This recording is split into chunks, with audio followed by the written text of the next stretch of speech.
بسم الله الرحمن الرحيم والعصر إن الإنسان لفي خسر إلا الذين آمنوا وعملوا الصالحات وتواصوا بالحق وتواصوا بالصبر.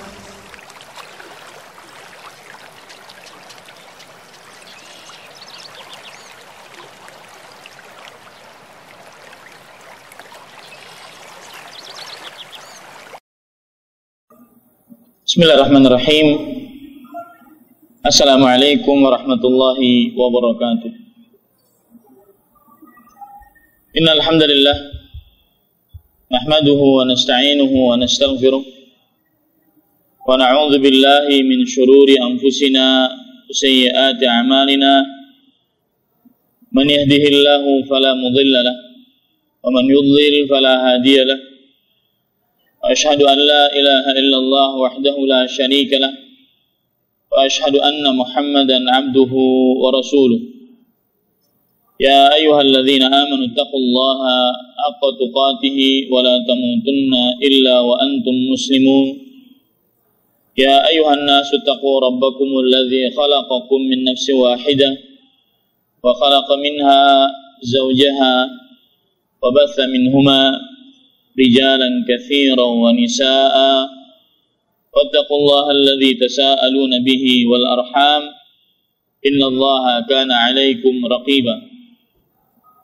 يا أيها الذين آمنوا اتقوا الله وقولوا قولا سديدا يصلح لكم أعمالكم ويغفر لكم ذنوبكم ومن يطع الله ورسوله فقد فاز فوزا عظيما. أما بعد فإن أصدق الحديث كتاب الله وخير الهدي هدي محمد صلى الله عليه وعلى آله وسلم وشر الأمور محدثاتها وكل محدثة بدعة وكل بدعة ضلالة وكل ضلالة في النار. Alhamdulillah, kita bersyukur pada Allah Subhanahu wa taala. Pada hari ini Jumat tanggal 23 Syawal 1434 Hijriah, kita duduk bersama mengkaji ayat-ayat suci Al-Quran ataupun hadis-hadis Rasul sallallahu alaihi wasallam. Dan ini adalah kegiatan rutin setelah melaksanakan sholat Jumat berjamaah. Kita melaksanakan penjelasan tentang khutbah Jumat yang disampaikan oleh khatib pada kesempatan kali ini. Salawat dan salam semoga selalu Allah berikan kepada Nabi kita Muhammad sallallahu alaihi wasallam, pada keluarga beliau, para sahabat, serta orang-orang yang mengikuti beliau sampai hari kiamat kelak. Dengan nama-nama Allah yang husna dan sifat-sifat yang mulia, saya berdoa, Allahumma aslih lana dinana alladhi huwa ismatu amrina wa aslih lana dunyana allati fiha ma'ashuna wa aslih lana akhiratana allati fiha ma'aduna waj'alil hayata ziyadatan lana fi kulli khair waj'alil mauta rahatan lana min kulli syarr. Wahai Allah, perbaikilah urusan agama kami yang merupakan perisai diri kami, dan perbaikilah urusan dunia kami yang di dalamnya tempat kembali kami, tempat tinggal kami, dan perbaikilah urusan akhirat kami yang di dalamnya tempat kembali kami, dan jadikanlah kehidupan sebagai tambahan untuk kami dalam setiap amal baik, dan jadikanlah kematian sebagai peristirahatan bagi kami dari setiap keburukan. Allahumma amin. Para ikhwah, Bapak Ibu, saudara-saudari yang dimuliakan oleh Allah Subhanahu wa taala, terutama yang hadir dalam majelis kajian ini, khutbah Jumat yang disampaikan oleh khatib tadi secara umum adalah membicarakan tentang haramnya menjatuhkan kehormatan seorang muslim. Kehormatan di sini disebutkan dalam bahasa Arab al-'ird. Al-'ird artinya adalah sesuatu yang seseorang dipuji atau dicela atasnya. Sesuatu yang seseorang dipuji atau dicela atasnya, itu adalah 'ird. Kalau kita terjemahkan dalam bahasa Indonesia adalah kehormatan. Secara umum, khutbah Jumat yang disebutkan dan disampaikan oleh khatib pada kesempatan kali ini adalah diharamkannya seorang muslim untuk menjatuhkan kehormatan muslim lainnya. Dalam khutbah Jumat tersebut, khatib menyebutkan ayat-ayat ataupun hadis-hadis Rasul sallallahu alaihi wasallam yang menjelaskan dan menerangkan kepada kita betapa tingginya kehormatan seorang muslim, darah seorang muslim, kemudian harta seorang muslim, kemudian kehormatan seorang muslim sangat tinggi dan sangat dijunjung tinggi oleh Allah dan oleh Rasulullah sallallahu alaihi wasallam. Dan ingat, ini adalah keyakinan seorang muslim yang tidak bisa ditawar oleh seorang muslim bahwasanya darah, harta, kehormatan seorang muslim harus dijaga. Apa saja sudah bagi-baginya ganggu orang. Apa saja yang menyebabkan tertetesnya darah seorang muslim, ucapan apa saja yang mengakibatkan darah satu tetes saja oleh seorang muslim, maka itu diharamkan dalam agama Islam. Dan ini adalah akidah wa minas sawabiti lil muslim, akidah dan sebuah ketetapan yang sangat tetap, pondasi dasar seorang muslim. Haram hukumnya seseorang dengan perbuatannya atau dengan perkataannya yang mengakibatkan satu tetes darah, jangankan bersimbah-simbah darah banyaknya, satu tetes darah haram untuk diteteskan darah seorang muslim di atas muka bumi dengan alasan apapun tanpa kebenaran. Entah itu fatwa, entah itu seruan, alasan apapun, kalau seandainya tanpa kebenaran berdasarkan Al-Quran dan Sunnah, haram diteteskan darah seorang muslim. Dan jangan sampai kita seorang muslim ikut-ikutan dengan perbuatan kita, dengan lisan kita, dengan tulisan kita, termasuk orang yang meneteskan darah seorang muslim yang merdeka, yang pantas diteteskan hanya dalam medan jihad, hanya dalam keadaan qisas, tidak diteteskan dalam keadaan tidak pantas untuk diteteskan. Darah seorang muslim berharga, lebih berharga daripada dunia dan seisinya. Ini inti dari khutbah yang disampaikan oleh khatib. Maka apa saja cara yang tidak bertentangan dengan syariat Islam yang bisa menjaga darah seorang muslim terjaga, harus kita tuju ke sana. Kalau seandainya di sebuah daerah ada sebuah kekacauan, kemudian ada solusi, maka dengan kekacauan tersebut akhirnya darah-darah seorang muslim atau kaum muslim tertetes banyak sekali, maka kita harus mencari solusi secepat mungkin. Jangan sampai darah-darah tersebut tersimbah tanpa ada yang bisa kita lakukan.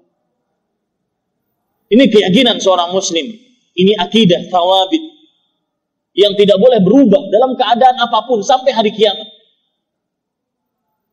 Jangan sampai kita meneteskan darah seorang muslim, saudara muslim kita, tanpa kebenaran. Entah kita menjadi sebab atau tidak kita menjadi sebab. Bagaimana caranya semaksimal mungkin agar tanpa ada darah seorang muslim tertetes satu tetes darah pun. Baik. Para ikhwan yang dirahmati oleh Allah Subhanahu wa taala,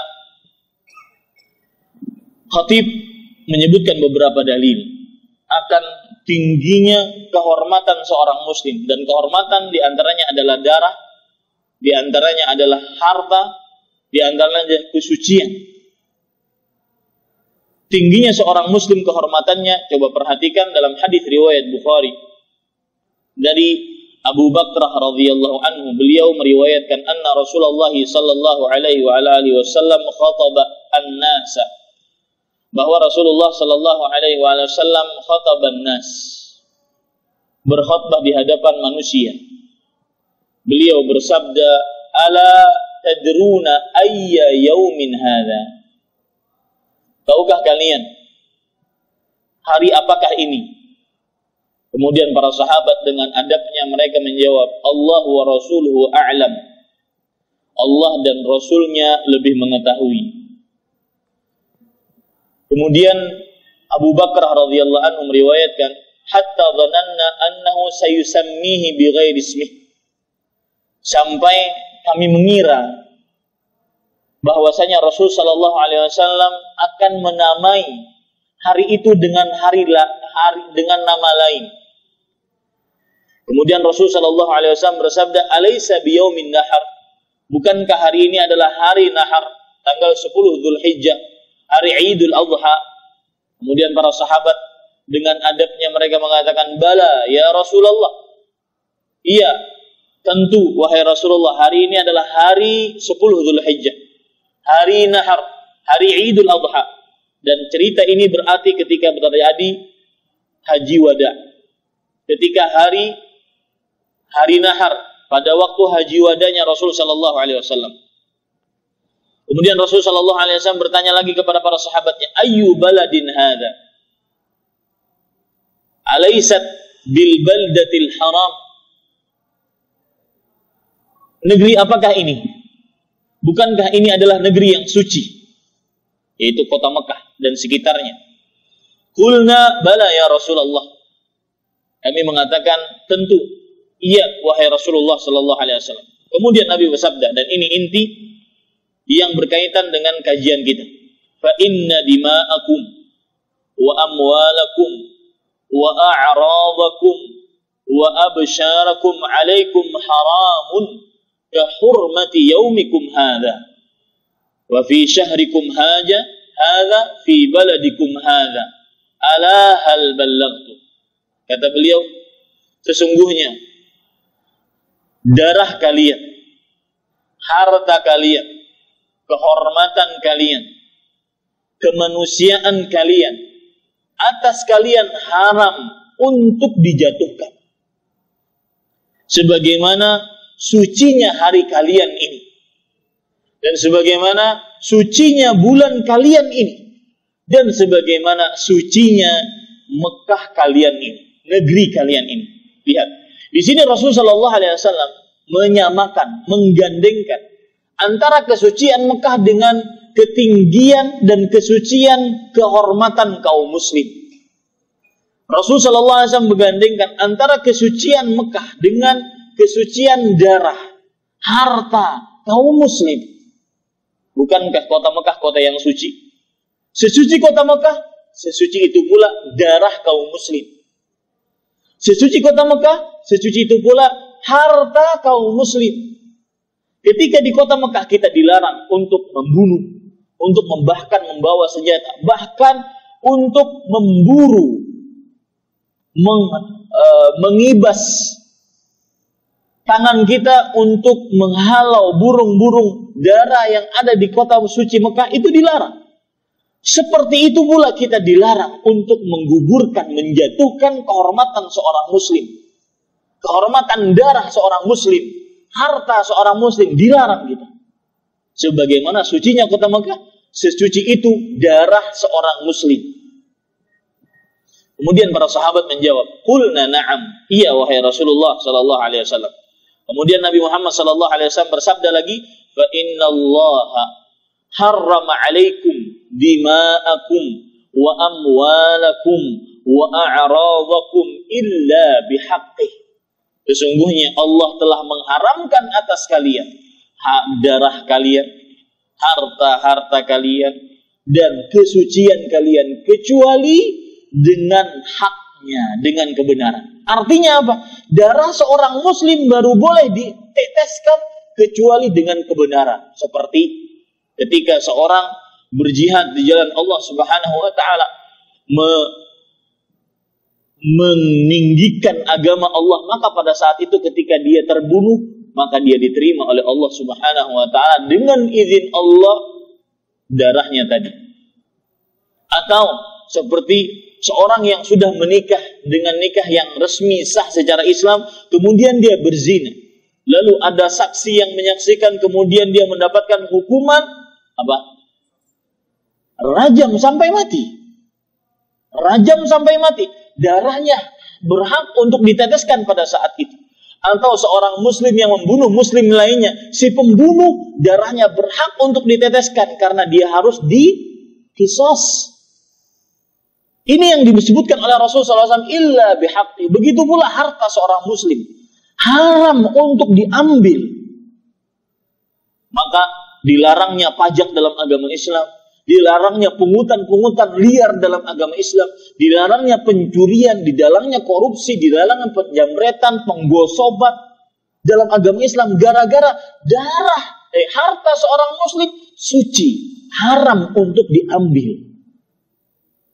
Ini para ikhwah sekalian, apa saja perbuatan, apa saja ucapan yang mengakibatkan darah seorang muslim tertetes, harta seorang muslim diambil, maka itu diharamkan dalam agama Islam. Ini para ikhwah yang dirahmati oleh Allah Subhanahu wa taala. Kemudian Rasulullah sallallahu alaihi wasallam juga bersabda dalam sebuah hadis yang diriwayatkan oleh Imam At-Tabarani. Beliau bersabda, "Al-mu'minu haramun 'alal mu'min." Seorang beriman haram untuk menjatuhkan seorang beriman lainnya. Kahurmati hadzal yaum lahmuhu 'alaihi haram an ya'kulahu wa yaghtabuhu bil ghaib wa 'irduhu 'alaihi haram an yukhriqahu wa wajhuhu 'alaihi haram an yaltumahu wa damu 'alaihi haram an yasfikahu wa haramun 'alaihi an yadfa'u du'fatan ta'tanihi. Artinya, seperti haramnya hari kalian ini, yaitu seperti sucinya hari kalian ini. Itu hari Idul Adha, itu adalah hari yang suci. Makanya para ulama mengatakan sepakat bahwasanya yaumul hajjil akbar yaumun nahar. Hari haji akbar itu sebenarnya adalah hari Idul Adha.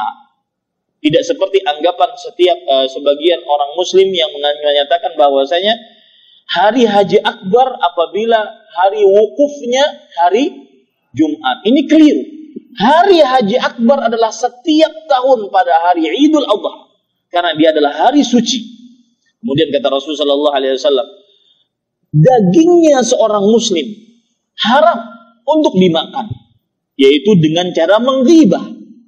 Seorang muslim memakan daging saudaranya dengan cara dia menghibah, membicarakan orang lain, tidak di hadapan orang lain. Dan di zaman sekarang, subhanallah, saya baru nulis peringatan bagi pengguna Facebook, Twitter, WhatsApp. Salah satu keburukan dan gaya hidupnya seorang muslim berubah. Lifestyle seorang muslim berubah ketika dia mengenal hal-hal media sosial tersebut. Zikirnya sudah berkurang, ya, baca Qur'annya sudah berkurang. Salah satu buruknya juga adalah dia menghibah seseorang tanpa ada orang di hadapannya. Pak, praktek ghibah itu bagaimana sih? Saya berhadapan dengan Pak Siswoyo, saya bicarakan Pak Wardi. Itu praktek ghibah. Sekarang saya membicarakan seseorang, bahkan orang banyak, tanpa ada orang di samping saya. Ini menghibah dunia maya. Nah, ini diharamkan dalam agama Islam. Rasulullah Allah Subhanahu wa taala berfirman di dalam Al-Qur'an tentang keharaman seorang muslim menghibah muslim yang lain. Bahwasanya seorang muslim ketika menghibah muslim yang lain seperti memakan daging saudaranya dalam keadaan bangkai. Ayuhibbu ahadukum an ya'kula lahma akhihi maitan fakarihtumu? Apakah salah seorang dari kalian menyukai memakan daging darah saudaranya dalam keadaan bangkai, padahal itu adalah sesuatu yang kalian benci? Ini haram, kata Rasul sallallahu alaihi wasallam. Wa irduhu alaihi haram an yukhriqahu, kehormatannya, kesuciannya. Kehormatan seorang muslim terletak pada pribadinya, harga diri. Harga diri biasanya berkaitan dengan nasab, berkaitan dengan keturunan, berkaitan dengan istri sebagai simbol dari harga diri. Seorang muslim diharamkan untuk menjatuhkan harga diri seorang muslim, membicarakan nasabnya, dasar keturunan petani, nih keturunan darah biru. Seorang muslim diharamkan untuk menjatuhkan atau menzinai istri muslim lainnya, karena itu simbol dari harga diri. Seorang muslim diharamkan untuk menjatuhkan harga diri dari sisi keturunannya, anak-anaknya dicela. Nah, ini para ikhwan yang dirahmati oleh Allah Subhanahu wa taala. Wa wajhu alaihi haram an yaltimahu, dan seorang muslim haram wajahnya untuk ditempeleng.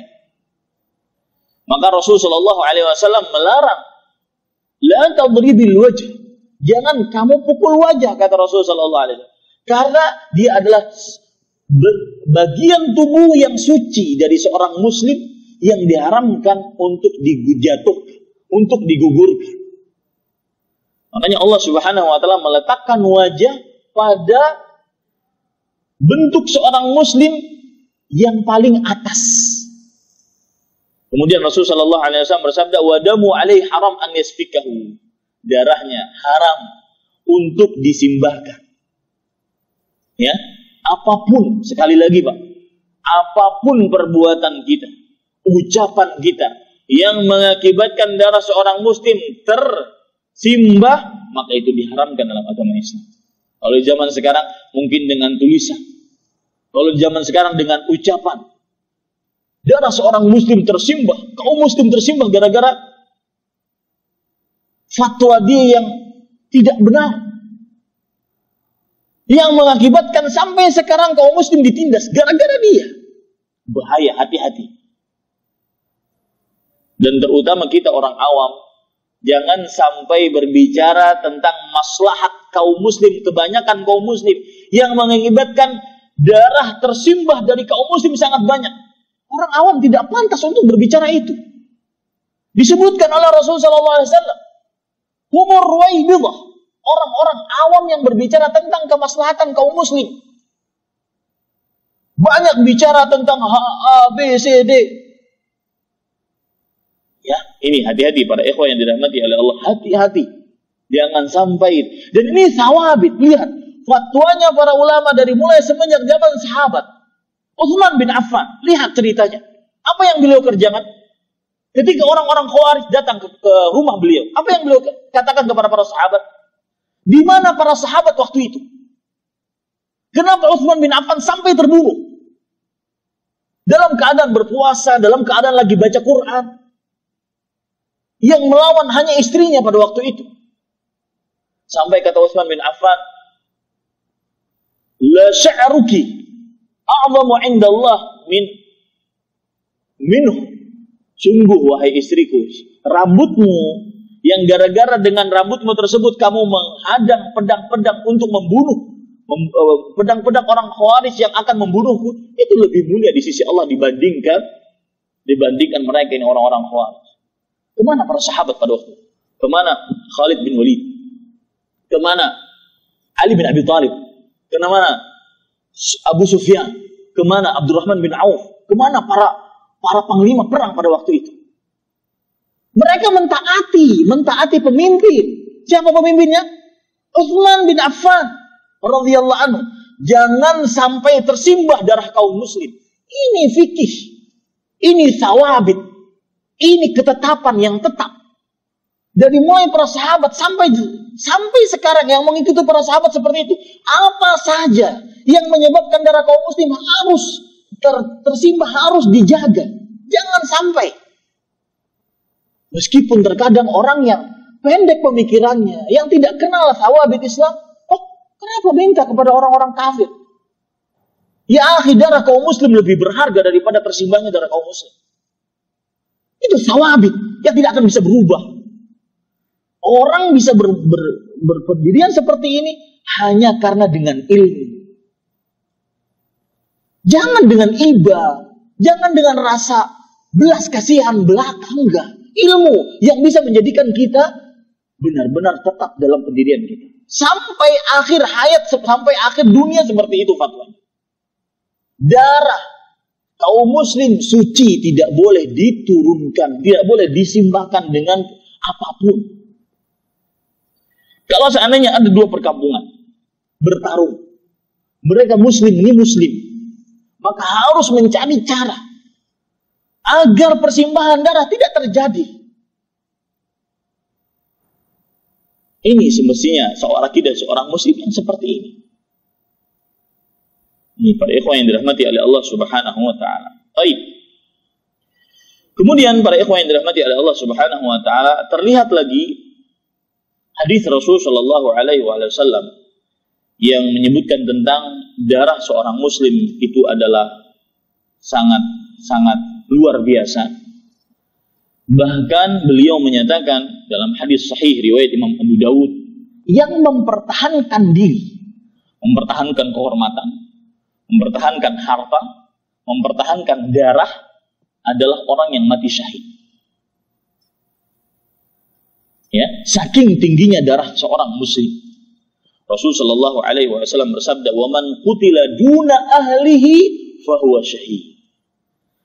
Yang meninggal, yang mati gara-gara mempertahankan kehormatan, kesucian keluarganya, dia mati syahid. Ada hadis lain yang Rasul sallallahu alaihi wasallam juga bersabda, beliau bersabda, "La zawalud dunya ahwanu 'indallah min qatli rajulin muslim." Hilangnya dunia dan seisinya ini lebih ringan di sisi Allah dibandingkan terbunuhnya diri seorang muslim. Maka sikap kita sebagai seorang muslim adalah harus menjaga bagaimana jangan sampai terjadi pembunuhan terhadap seorang muslim. Ini para ikhwah yang dirahmati oleh Allah Subhanahu wa taala. Kemudian para ikhwah yang dirahmati oleh Allah Subhanahu wa taala, kita ambil lagi dalil-dalil yang menunjukkan tingginya kehormatan seorang muslim. Coba perhatikan, Rasulullah sallallahu alaihi wasallam pernah bersabda dalam sebuah ayat, Allah Subhanahu wa taala berfirman, "Wa man yaqtul mu'minan muta'ammidan fajazaohu jahannamu khalidan fiha wa ghadiballahu alaihi wa la'anahu wa a'adda lahu jahannam wa sa'at masira." Artinya, ini ayat terutama ditujukan kepada orang-orang yang suka membunuh kaum muslim dengan sengaja, tanpa kebenaran, yang suka tawuran, yang suka dengan sebabnya suka terjadi kerusuhan di antara dua kampung. Perhatikan baik-baik ayat ini baik-baik. Allah Subhanahu wa taala berfirman, "Wa man yaqtul mu'minan muta'ammidan." Barang siapa yang membunuh seorang beriman dengan sengaja, fajazauhu jahannam, maka balasannya neraka jahannam, khalidan fiha, kekal di dalamnya, Wa ghadiballahu alaihi, Allah marah atasnya. Wa la'anahu, Allah melaknatnya. Wa a'adda lahu 'adzaban 'azima, dan Allah telah sediakan untuknya siksa yang berat. 5 siksa ancaman dari Allah Subhanahu wa taala bagi orang yang membunuh seorang yang beriman dengan sengaja tanpa kebenaran. Yang kita bicarakan adalah membunuh tanpa apa? Kebenaran. Kalau marah, ya, seorang mungkin tidak sanggup untuk menahan marahnya, cukup dengan mulut. Jangan sampai dengan tangan membunuh. Meskipun marah itu sendiri adalah tercela. Rasul Shallallahu Alaihi Wasallam bersabda, "La taghdab," ketika beliau dimintai wasiat, jangan kamu marah. Artinya, ketika kamu datang amarah, jangan kamu lampiaskan. Salah satu larangan ini adalah tindakan preventif dari Rasul Shallallahu Alaihi Wasallam agar tidak terjadi pembunuhan. Jangan kamu lampiaskan, ya, jangan main-main dengan darah seorang Muslim. Kemudian Allah Subhanahu wa taala juga berfirman dalam surat Al-Maidah ayat 32. Lihat bagaimana ayat ini menunjukkan tingginya kehormatan seorang muslim, tingginya sucinya darah seorang muslim. Wa man qatala nafsan bighairi nafsin aw fasadin fil ard faka'annama qatala an-nasa jami'an. Barang siapa yang membunuh seseorang tanpa kebenaran. Kapan seorang muslim boleh dibunuh? Dengan kebenaran. Salah satunya adalah apabila si pembunuh membunuh orang lain, maka si pembunuh ini berhak untuk dibunuh karena dia telah membunuh orang lain. Adapun kata Allah Subhanahu wa taala, "Wa man qatala nafsan bighairi nafs." Barang siapa yang membunuh seseorang tanpa kebenaran, tanpa dia membunuh orang lain tersebut bukan pembunuh, aw fasadin fil ard. Lihat, Allah gandengkan antara pembunuhan dengan kerusakan di bumi. Pasti terjadi kerusakan apabila seorang muslim terbunuh. Itu maksud ayat. Faka'annama qatalan nasa jami'an, maka seakan-akan dia telah membunuh seluruh manusia. Kenapa demikian? Karena ketika ini membunuh, ya, ketika ini membunuh si ini, maka keluarganya akan dendam kepada si ini. Ketika ini terbunuh oleh si keluarga yang terbunuh pertama, maka keluarga yang terbunuh kedua akan mendendam kepada keluarga yang terbunuh pertama. Terus seperti itu. Akhirnya seluruhnya akan bunuh-membunuh. Maka, para ikhwas sekalian, saya pernah menjadi saksi di pengadilan. Di sini, si bapak tidak mau untuk menurunkan memaafkan si pembunuh atau yang tertuduh menjadi pembunuh. Kata dia, saya akan maafkan TKW tersebut kalau seandainya dia datangkan anak dia, saya bunuh di anak dia tersebut. Nyawa dibayar dengan nyawa. Impas jadinya. Nah, ini para ikhwan yang dirahmati oleh Allah. Dan ini hukum masuk akal dan sangat logis sekali. Seorang kafir pernah bertanya kepada seorang teman saya, kenapa sih dalam agama Islam ada hukum qisas? Bukankah itu sadis, tidak manusiawi, tidak sesuai dengan hak asasi manusia? Maka teman saya sangat mudah menjawabnya. Sekarang begini aja deh. Kalau seandainya saya membunuh istri kamu di hadapan kamu, apa yang kamu kerjakan? Kata dia, saya akan bunuh kamu. Saya akan bunuh kamu. Dan begitulah sebenarnya hukum Islam. Masuk akal.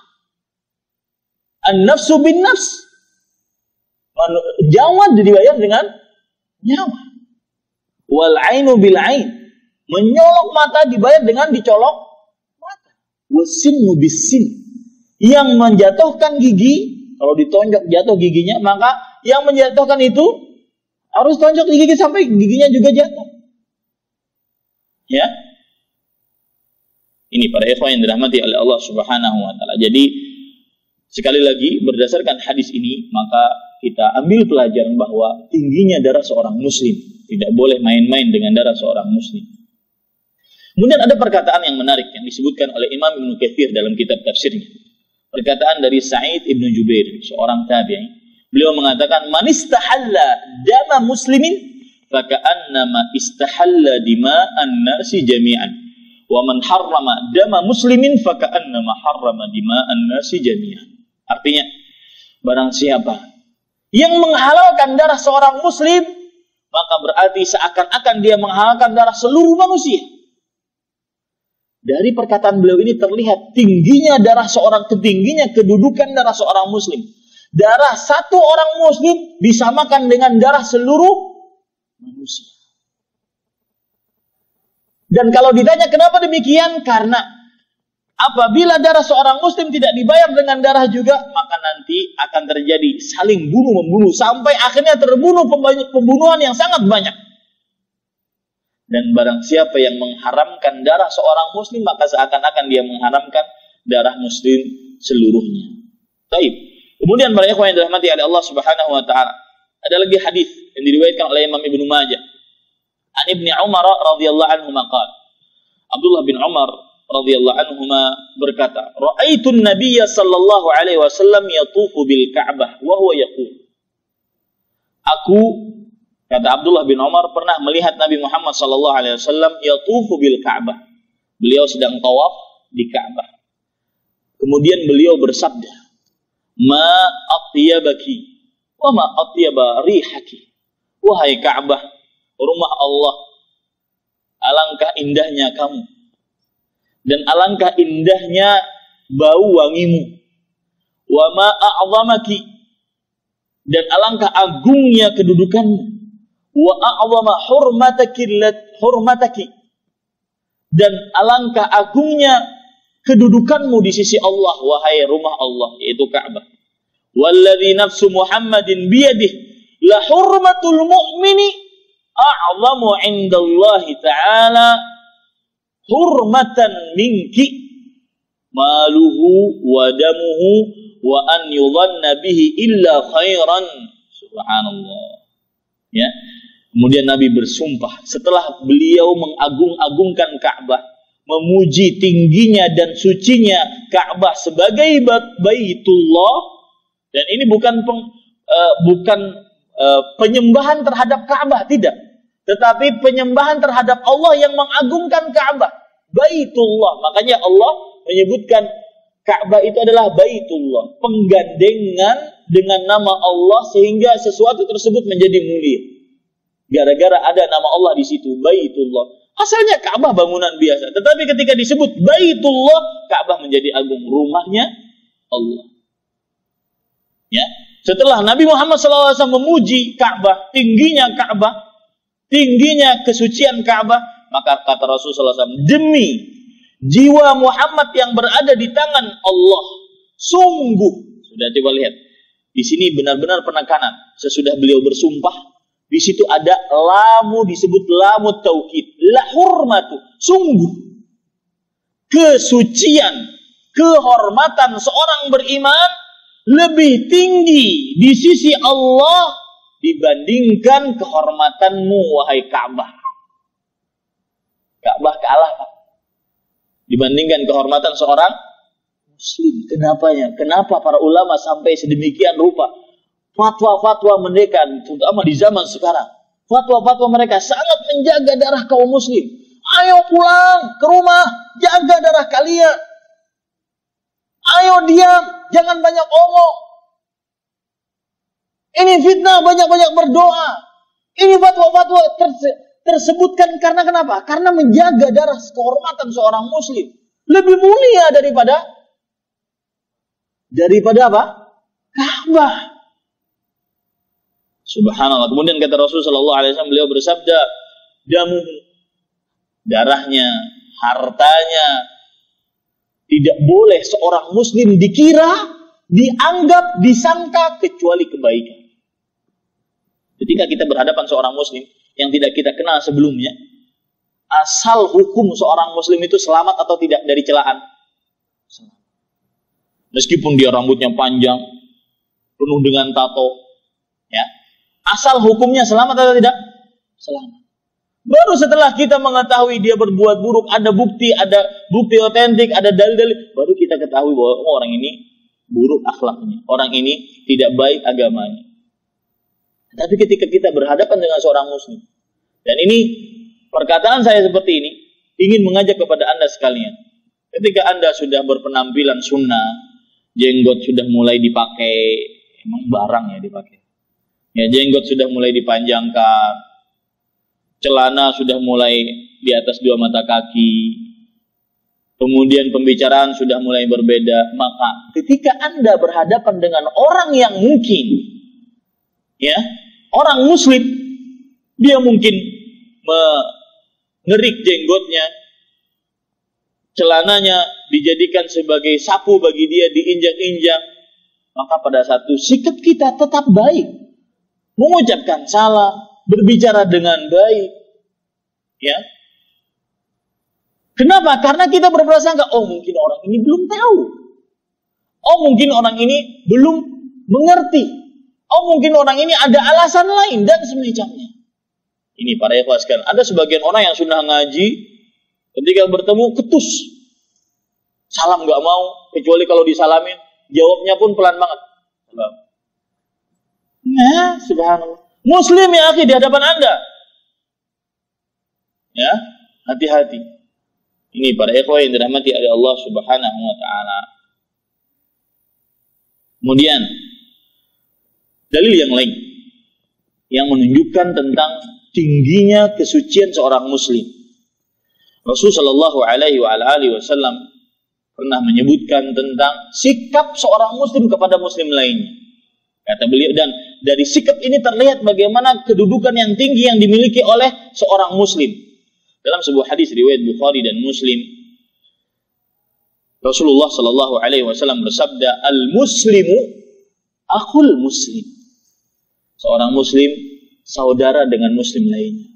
Makanya ketika ada muslim di ujung dunia sana, di benua Afrika, di benua Syam, di benua Amerika, yang tertindas, kita merasa sedih. Saudara kita.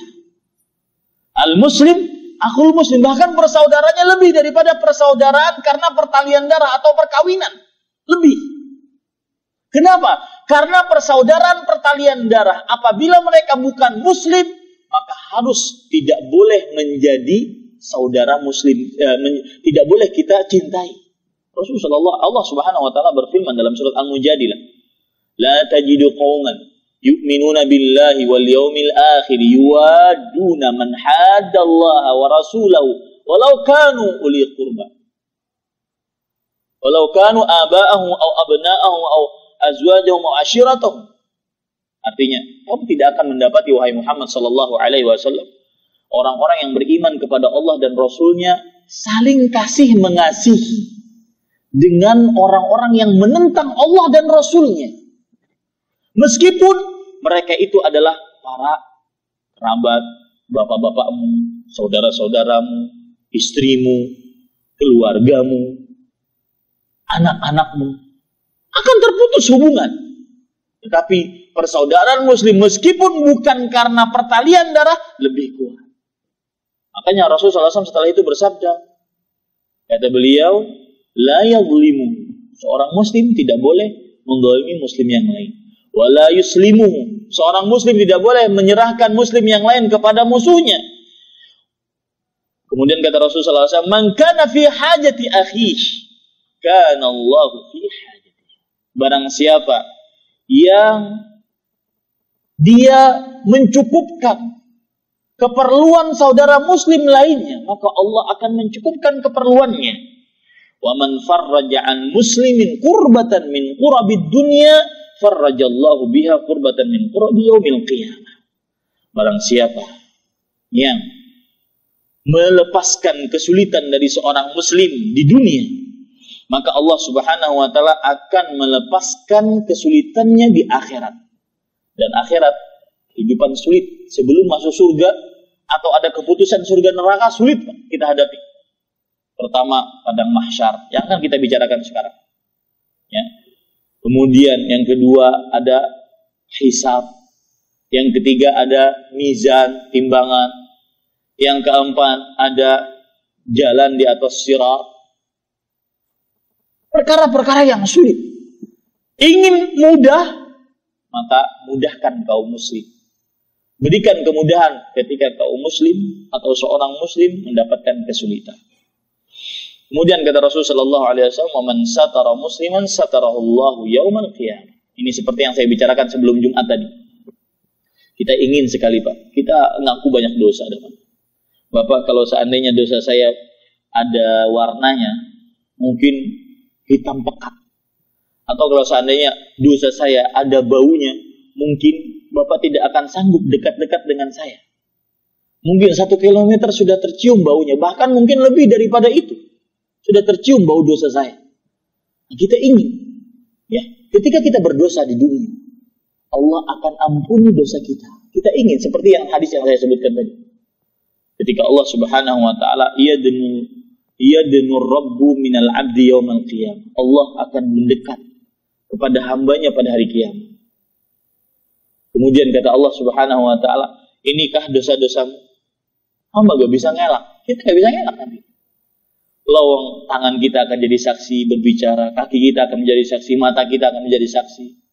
Kemudian seluruh gambaran kehidupan kita dari mulai kita 0 sampai terakhir akan ada di hadapan kita, tidak bisa ngelak. Hatta qarrarahal abd, sampai seorang hamba tersebut menetapkan dosa-dosanya di hadapan Allah. Ya Allah, itu dosa saya nggak bisa mengelak darimu. Maka kata Allah Subhanahu wa taala kepada hamba tersebut, laqad satartuha laka fid dunya.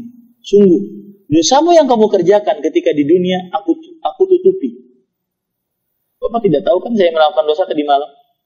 Saya juga tidak tahu Bapak melakukan dosa tidak tadi malam. Bapak tidak tahu kan apa yang saya dengar tadi malam? Bapak tidak tahu kan apa yang saya lihat tadi malam? Bapak tidak mendengarkan apa yang saya ucapkan tadi malam? Entah itu ghibah, entah itu apa. Allah menutupi aib kita. Maka kata Allah Subhanahu wa taala, dan ini yang kita inginkan.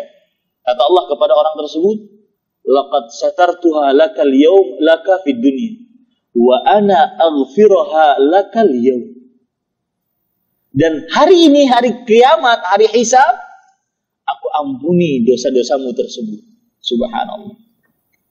Makanya para ikhwan yang dirahmati oleh Allah Subhanahu wa taala, ketika kita mengucapkan astaghfirullah, minggu kemarin saya sudah sebutkan, apa salah satu makna dari istighfar?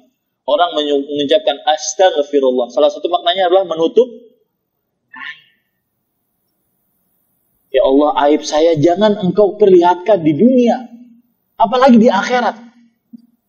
Wah, tuh yang suka ngomong di Islamik, ternyata suka begini, suka begini, suka begini.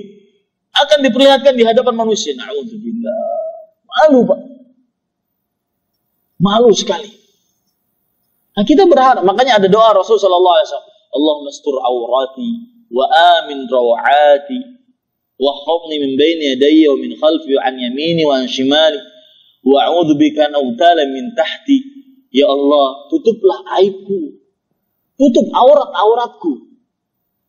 Dan jaga keamananku, dan jaga diriku dari depan, dari belakang, kanan, kiri, dan jangan sampai aku berlindung kepadamu ya Allah, jangan sampai ada yang membahayakanku dari bawah tanah, longsor kah, gempa kah. Ini doanya. Ini para ikhwan yang dirahmati oleh Allah Subhanahu wa taala. Maka saya nasihatkan kepada bapak-bapak sekalian, buku doa itu dihafal. Ya, buku doa yang sudah diterjemahkan dalam bahasa Indonesia itu dihafal. Jangan kita coba menghafal lagu-lagu dangdutan apalagi campur sari. Wah, Ustaz kayaknya pro rock ini. Enggak, bukan apalagi itu bukan berarti saya pro mana, enggak. Coba buku-buku itu dihafal. Coba kita umur 30 tahun, umur 40 tahun, mungkin ada di sini umur 50 tahun. Berapa doa yang kita baca? Yang kita hafal dari Rasulullah SAW, doa tersebut. Khusus bulan ini saya menghafal doa. Gak ada pekerjaan lain. Ya, itu yang saya katakan tadi. Ada tulisan saya judulnya peringatan dari pengguna Facebook, Twitter, BBM, dan WhatsApp. Karena empat-empatnya saya gunakan semua. Salah satu peringatannya adalah ternyata itu media sosial mengubah gaya hidup saya. Dan Allah tidak akan mungkin menjadikan dua hati dalam satu jiwa. Oh Ustaz, saya lagi main Facebook berzikir loh Ustaz. Ya bos. Coba ukur 24 jam.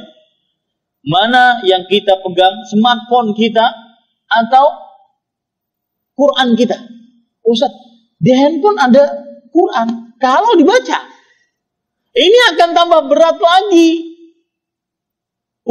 Pertanyaannya dari Allah Subhanahu Wa Taala. Lalu kamu handphone dibawa kemana-mana, itu kan ada aplikasi Quran. Kenapa nggak dibaca Al-Quran? Itu yang nggak punya aplikasi-aplikasi hafal Quran. Nah, itu kan pemberat toh. Di rumah Quran bermacam-macam. Ada Quran tajwid, ada Quran terjemah perkata, ada Quran terjemah, ada Quran tafsir. Macam-macam. Nggak perlu dibaca. Cuma majang doang. Ini, sarana-sarana ini akan tambah lebih berat nanti di hari kiamat pertanyaannya. Tuh, saranamu banyak. Mana hasilnya? Ya, sedangkan yang nggak punya sarana, hasilnya banyak. Bisa hafal Quran, bisa tahu tafsiran surat Al-Fatihah, tafsiran surat-surat pendek tahu. Nggak punya sarana. Sama seperti orang, saya sering mencontohkan ada seorang Al-A'mash. Kemudian ada juga Sulaiman bin Mihran. Ada orang cacat lah pokoknya di zaman salaf. Cacat, tapi selama 40 tahun tidak pernah lepas takbiratul ihram imam. Artinya selalu di shaf pertama dan selalu mengikuti takbiratul ihram imam. Dalam keadaan apa? Cacat. Orang seperti ini akan menjadi hujah pemberat kita di hadapan Allah Subhanahu wa Ta'ala nanti hari kiamat bagi orang-orang yang sehat, masih muda, sehat, bisa jalan, tapi nggak ke masjid. Nanti pertanyaannya akan tambah berat. Itu orang cacat aja bisa didesap pertama 40 tahun. Ente sehat mana? Nah ini namanya hujah. Makanya Rasulullah SAW bersabda, hujjatun laka au hujjatun alaika. Quran bisa menjadi hujjah penolong kita atau bisa menjadi hujjah pemberat dosa-dosa kita. Ya, para ikhwan dirahmati oleh Allah Subhanahu wa Ta'ala, mudah-mudahan bermanfaat. Apa yang baik punya dari Allah Subhanahu wa Ta'ala, maka mohon dijaga kelakuan kita, ucapan kita, tulisan kita. Jangan sampai gara-gara tulisan kita kehormatan seorang muslim terjatuhkan. Mudah-mudahan bermanfaat. Kita cukupkan. Wassallallahu nabiyana Muhammad. Walhamdulillahi rabbil alamin. Wassalamualaikum warahmatullahi wabarakatuh. Nah, monggo kalau ada pertanyaan. Kanan dulu. Kanan nggak ada, kiri. Monggo, ada mic, Pak.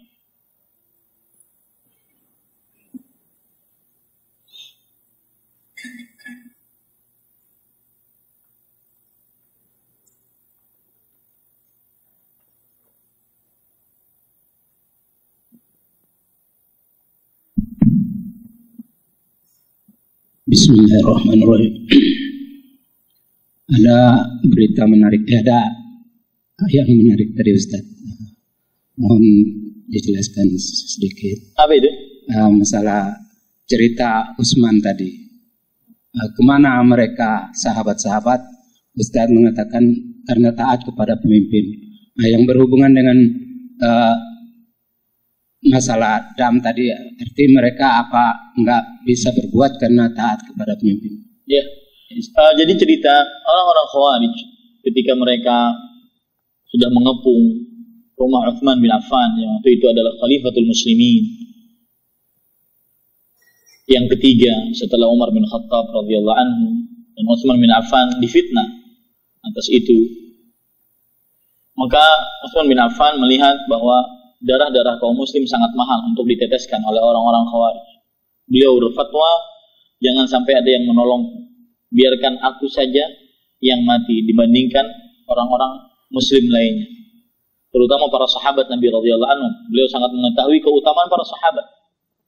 Makanya tidak ada tersebutkan dalam riwayat para sahabat ikut andil dalam itu, baik dia sebagai Khawarij atau sebagai penolong Utsman bin Affan. Tidak ada. Ada beberapa orang yang datang, Anas bin Malik, Abdullah bin Umar datang ingin menolong Utsman bin Affan, dilarang. Dan mereka pada saat itu taat kepada pemimpin. Dan itu genting sekali. Pemimpin, Khalifatul Muslimin, orang ketiga terbaik setelah Abu Bakar dan Umar. Ini menjadi pelajaran berat bagi seorang muslim sebenarnya. Jadi keadaan genting bukan menghalalkan segala cara loh. Ya. Keadaan genting bukan berarti menghalalkan segala cara, kemudian kita terlalu iba, akhirnya meninggalkan ilmu, meninggalkan thawabit dari Rasulullah SAW. Tetap itu, hadis itu harus ada, ilmu itu harus dijaga, diamalkan. Para sahabat pada waktu itu di mana? Di Madinah ada. Tidak bisa berbuat. Akhirnya terbunuh Utsman bin Affan radhiyallahu anhu, dan ceritanya sangat tragis. Saya pernah menyebutkan cerita Utsman bin Affan, kajian dalam salah satu kajian. Ceritanya sangat tragis. Waktu itu Utsman bin Affan puasa, kemudian beliau bermimpi akan berbuka bersama Rasulullah SAW. Dan itu adalah bisyarah, kabar baik yang beliau dapatkan sebagai seorang muslim, bahwasanya beliau meninggal dalam keadaan mati syahid. Jadi para sahabat Nabi pada waktu itu diam karena taat kepada kaum muslim. Dan Utsman bin Affan memberikan fatwa seperti itu adalah karena ingin menjaga darah kaum muslim. Dan beliau menyebutkan dalam perkataan beliau, biarkan darahku tersimbah, asalkan darah kaum muslim terjaga. Melihat kesucian, ketinggian, kemuliaan, kehormatan seorang muslim lebih berharga dibandingkan tersimbahnya darah kaum muslim disimbahkan oleh orang-orang Khawarij, dan akan menimbulkan kekacauan yang lebih parah.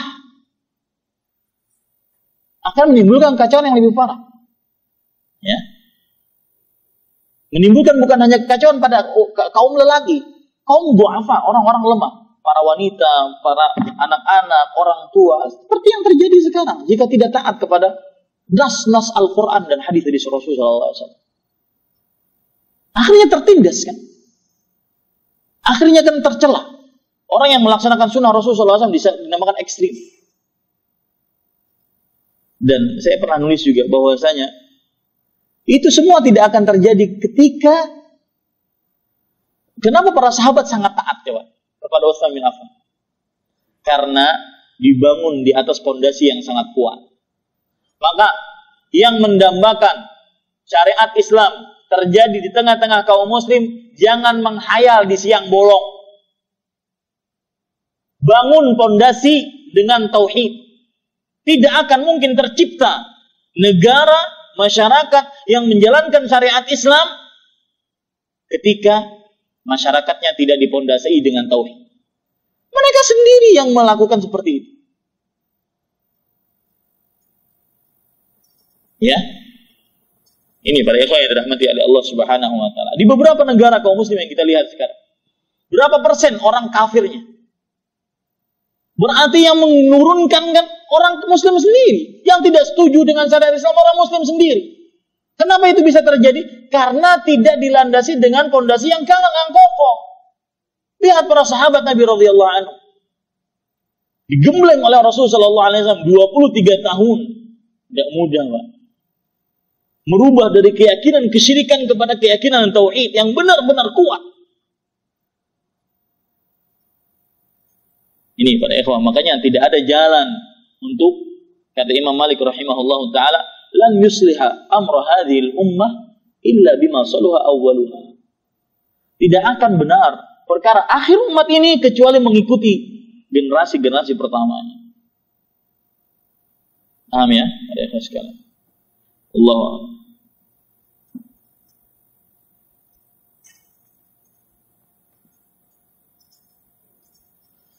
Baik, cukup kiranya. InsyaAllah seperempat menit ke depan kita akan membicarakan kitab Aqidah Wasithiyah. Sallallahu alaihi Muhammad walhamdulillahirabbil alamin. Subhanakallahumma bihamdika asyhadu an la ilaha illa anta astaghfiruka wa atubu ilaik. Wassalamualaikum warahmatullahi wabarakatuh.